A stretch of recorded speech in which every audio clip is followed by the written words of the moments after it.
Okay. So I named first of all, thanks for having me. Yes. I'm honored to be here. Bum Juice Entertainment is actually named after a nickname that my husband and I use for each other. He thinks he can play basketball really well. And we were watching a game one time before we got married, so this is forever ago. And he yelled out, "That guy's Bum Juice." And I looked at him and I was like, "You're Bum Juice." And then he was like, "You're Bum Juice." No, you're Bum Juice. It's the whole thing. And then I just decided it's kind of cute, right? It's unique. It's always a conversation starter.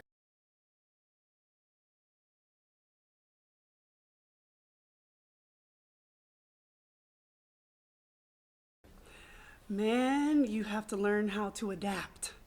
And I am not the biggest advocate of change in my life sometimes, so that's been an interesting journey, to say the least. Having started off as a social worker and then moving into radio, just happened to fall into that.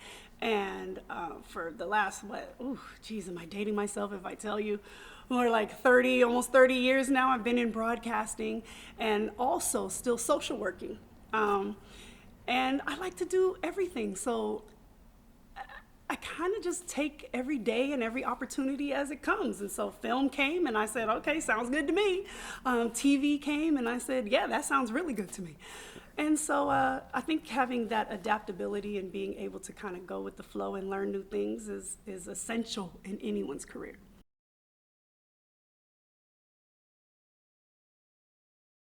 Those days, as you mentioned, change is evident, it's inevitable, and those heydays of radio where people were listening to your every word and waiting to hear the new music, and the artist would come on or people could call in and have these. It's not like that anymore. Everything is available to everybody now, so you don't necessarily have to listen to the radio, and so you don't always have all these mega superstars anymore either. I mean, coming on after Wendy Williams on WBLS in New York was amazing, and it was interesting.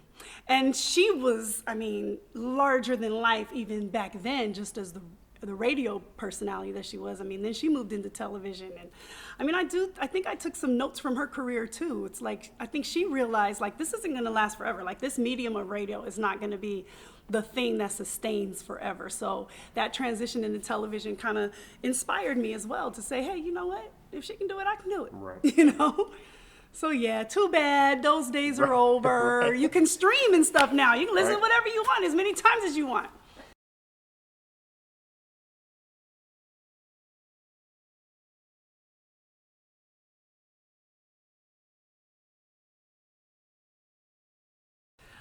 Ooh, by the grace of God. Honestly, because clearly he put a passion in me to be of service to others. And so getting into social work was easy. It was a natural kind of transition. I actually thought that I was going to be a lawyer. I went to school and I got a degree in political science and psychology. And I did not get into law school because I could not get the LSAT scores that were necessary. I'm just not a very good standardized test taker. But I knew the passion was there to still serve people and help people. And I said, okay, another medium. I'll go into social work. It's a really versatile degree. And then I got my master's in social work. And I was doing that and radio at the same time because I have passion for all these things. But really, the truth is they all are still in service to people. It's just different mediums. So I want to share something you said that I read in pdxmonthly.com, and I'll quote here. So my first impression of Portland was, it is beautiful and it is so white. I was like, wow, where's any sense of diversity and culture? I can do this because I grew up in a neighborhood in San Francisco that didn't have any black people in it. I know how to maneuver, but where do I go to get a little semblance of home and culture? I just felt really disconnected. This is a sentiment that is shared by so many people of color that come to the city. It's the reason my dad started the Black Portland Facebook group and why we're now coming out with that XP app. Can you speak about some of your experiences when you first arrived here and how you've been able to fill that need so many of us have to connect with our culture and be in safe places where you can be, for lack of a better phrase, unapologetically black? No, and well, listen, first of all, I'm going to be that no matter what, right? Because you are who you are. And if you embrace who you are, wherever you are, I think that the authenticity comes out, and you have no choice but to accept it, right? But coming here to Portland, coming from, I'm born in San Francisco, lived in LA, went to college there, lived in New York and New Jersey, and then here, quite a bit of a culture shock. People don't think of people of color when they think about Portland. And they're right, because we are very, very few and far between. But I will say, once I discovered some pockets, once I was like, okay, wait a minute, because when we moved here because of Nike. And so the Nike realtors, the relocators, they had us out there in, the Beavertons and the Hillsboroughs and the Tigers and all that. Well, I don't know that there aren't any, that's not the mecca of where we would be. So I'm out there and I'm feeling really isolated. I'm feeling like, this cannot be it. I know that there are some black folks out here. I know because a friend of mine told me I can get my hair done. And so there has to be some black pockets up in here. And so I actively had to search for them. That's one thing I will say as a transplant who's been here though now, so this is home for 16 years. You do have to actively seek out the community.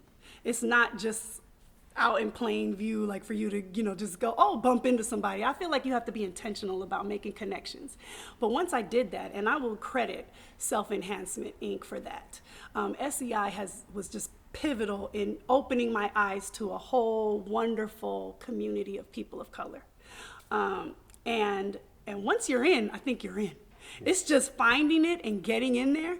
But once you're in, it's just like this warm embrace, really, that you feel like, like you ever go into somebody's arms and you just collapse? Yeah. That's how I felt. It was like, oh, my people.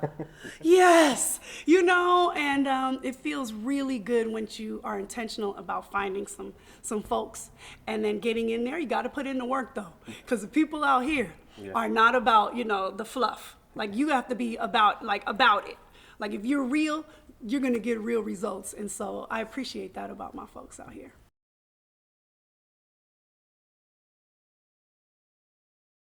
Okay, well, let's break it down.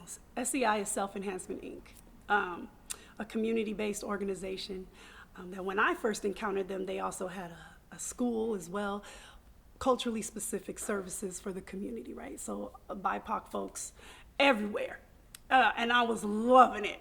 And then I think they've been doing this for 40 years now. Tony Hobson Sr. has been the founder and CEO for many, many, many years, and through his leadership and also with Libra Ford at the helm as COO, they have continued to make pathways for youth potential realized. That's their slogan, right? And I love every bit of that. I'm a mother, I have 3 kids, and it was also very important to me to make sure that they were ingrained in the community as well. And so SEI is just one of those places that is just near and dear to my heart forever and ever and ever and ever and ever. Now, what was the next question? Where would I go? Where would they go? Someone who's new to the area that wants to get involved, how do they get involved? Well, there are a number of organizations, nonprofits, right? But I would suggest you start, where we start, right? You get your hair cut, you get your hair done. I would start there in the community beauty salons and barbershops and some of the festivals, like when they have, when there are fairs and things like that, like the Mississippi Street Fair and things like that, you need to go there. Because not only will you find us, but you'll find some culture, that some things you can grab onto and hold on to and continue to come back to. And then, we have the sororities and fraternities out here. We have, that's the thing. When you think about Portland, Oregon, you don't think about all of the richness of the communities of color that are here, but we're here. We're here, and we're vibrant, and we're thriving.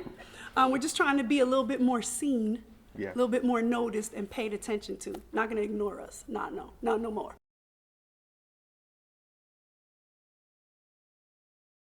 I like going to, I don't go out that much, but when I do, sometimes I like to go to Capitol, PDX, especially when Kitchen Killer was doing her Sunday brunches. Lord have mercy. You ain't never had some food like that. She got to come back and do it again. Nachos, Amalfi's. Oh, I really like Amalfi's in the summer. Yeah. Oh yeah, you got to come through. Get the live entertainment. Get some good old, Italian, but it's Black owned, so Right. I love that part. Okay. Well, we just want to thank you again for letting us sit down and do the interview with you. Just to close out, can you tell people everything that you have going on right now? Where can they catch you? Where can they see you? Just Okay. one. All right, here we go. So Monday through Friday, I'm on iHeartRadio's Jammin' 107.5. The Trey Renee Show is on from 3 to 7 p.m. Again, Monday through Friday. You can't miss me, right? Drive time, just put it on 107.5 and a free iHeartRadio app if you're not here. And then on Saturday mornings at 10 a.m., we have Situations and Conversations with Trey Renee, which is where we're shooting today on the set of my show. It's a weekly kind of lifestyle and public affairs blended show, and it's pretty fun. I like it a lot. And then on IG, at The Real Trey Renee, on Monday nights, I do She Said, He Said, which is a movie, television, review talk show with my brother. And we grew up watching movies, so this is a passion project, and oh my gosh, I love it, love it, love it. We have so much fun, and we talk so much trash, it's not even funny. And we go at each other too, because we don't always agree on the movies. Right. But it's a fun time, it's a good time. So, man, I mean, off the rip, that's all I could think of, but I know I'm doing 5,000 other things. You just gotta catch up with me at The Real Trey Renee, what can I say?